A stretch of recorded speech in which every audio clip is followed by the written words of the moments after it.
Apa kabar hari ini? Semoga dalam keadaan sehat ya. Nah, kali ini kita akan membahas dua materi. Yang pertama adalah menentukan nilai pecahan dari suatu bilangan atau kuantitas. Contohnya, simak ya.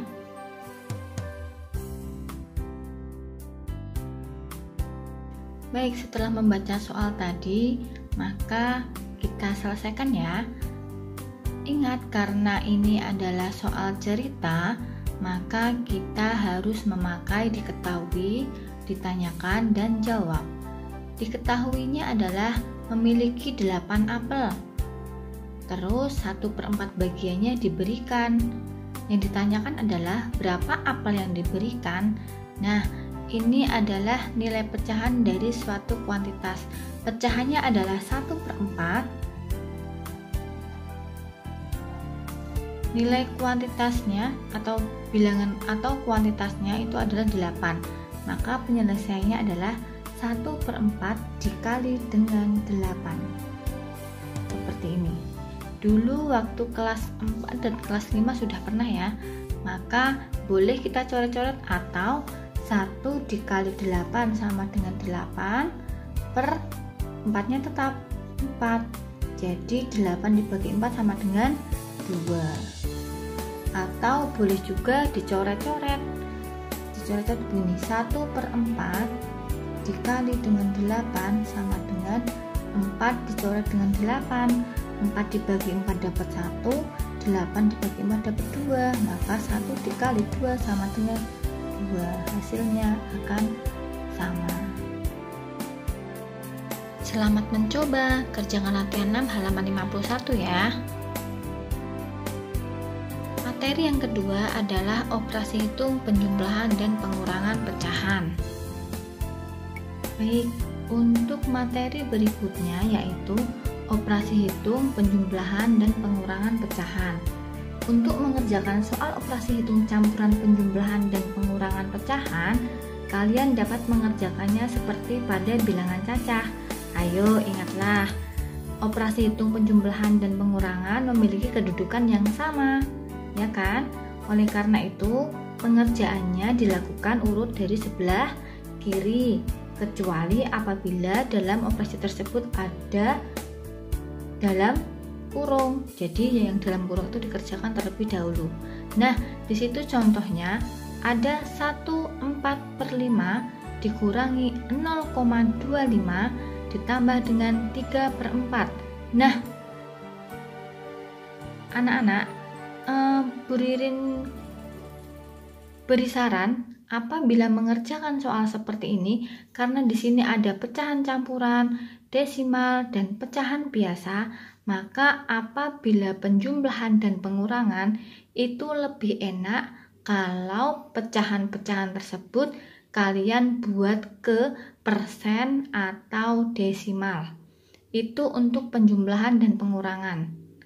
Ya, untuk penjumlahan dan pengurangan lebih enak jika dibuat ke dalam bentuk persen atau dalam bentuk desimal. Paham? Yuk kita coba 1/4/5. Baik, kita coret-coret sini dulu ya. 1/4/5 itu kita buat ke desimal sama dengan, karena di situ ada 1 besar maka di sini 1, ya kan? 4/5 ini diberikan berapa? 10, berarti kan dikali 2, maka atas juga dikali 2 sama dengan 8. Karena di belakang koma ada 1 angka, maka di sini adalah 1,8.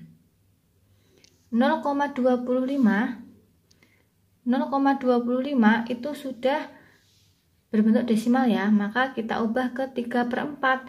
3/4 itu pecah desimalnya adalah dibuat ke per 100, maka dikali dengan 25. 3 dikali dengan 25 sama dengan 75, maka hasilnya adalah 0,75. Nah, yuk sekarang kita tulis kembali.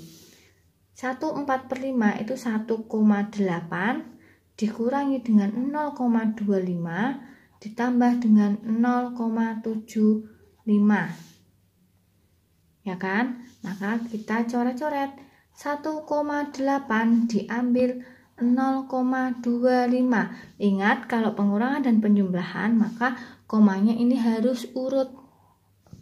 Ya, diingat-ingat komanya harus urut. Kita kurangkan, karena ini tidak ada angkanya maka kita tambah 0. 0 diambil 5 sama dengan 5, ini dikurangi 1 tinggal 7. 7 diambil 2 sama dengan 5. Komanya tetap, satunya tetap 1,55. Kemudian ditambah dengan 0,75. 0,75 tambah 0, 7 ditambah 5, 12 tambah 1, 13, simpan 1. Tetap koma, karena nyimpan 1 jadi dapat 2. Maka hasilnya adalah 2,30. 2,30.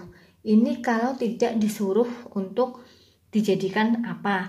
Tapi kalau misalkan mau disuruh dijadikan pecahan, ya ini kita buat kepecahan. Berarti karena 2 koma maka 2 besar, sisanya adalah 30. Karena di belakang koma 2 angka, maka per 100. Coret-coret sama dengan 23/10. Begitu ya nak. Jadi Burin ingatkan lagi, apabila ingin mengurangkan atau menjumlahkan, silakan kalian buat dulu ke desimal atau ke dalam bentuk persen, supaya memudahkan kalian untuk mengurangi dan menjumlahkan. Oke, untuk materi yang perkalian dan pembagian kita bahas untuk pertemuan berikutnya. Sekarang silahkan mencoba. Tugasnya kerjakan halaman 52 latihan 7 ya. Terima kasih.